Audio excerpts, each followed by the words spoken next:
The statement talks about untimely reporting. Can you kind of break that down as to what that means?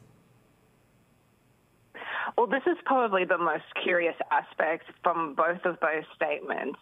What we know initially is when the Log4j vulnerability was first disclosed, it was disclosed by a researcher at Ali Cloud, which is the cloud security program under Alibaba. And this researcher emailed the open source community that maintains the software for Log4j, called the Apache Software Foundation. They received an email from him on November 24, and once that happened, it was almost like a Pandora's box just burst open. The world literally raced to seal these flaws and seal any backdoors that hackers would exploit to get into millions of computer systems.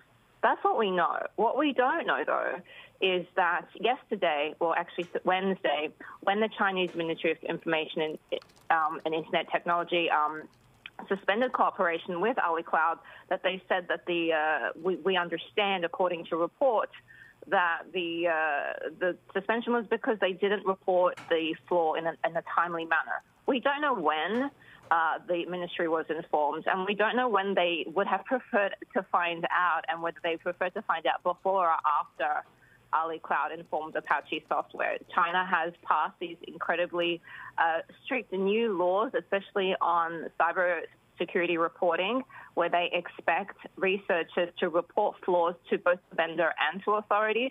So there's a lot of questions here that we have that we're not getting a lot of answers to right now. Well, and relations between Alibaba and Chinese authorities are already pretty tense. It seems to suggest now that things might even get worse, Jamie. At least on one level, on the cybersecurity tech front, there's definitely, we know for sure, there's going to be a freeze for 6 months. So you're absolutely right. This is against the context and the backdrop of over a year's worth of sweeping reforms from Beijing, pulling a plug on Ant Group, you know, the Alibaba affiliate that was also co-founded by founder Jack Ma. There was an antitrust probe of Alibaba for alleged abuses of market power. You know, this has just been going back and forth, and to many, this is probably just the latest thing that Alibaba has encountered in this sweeping tech crackdown by Chinese authorities.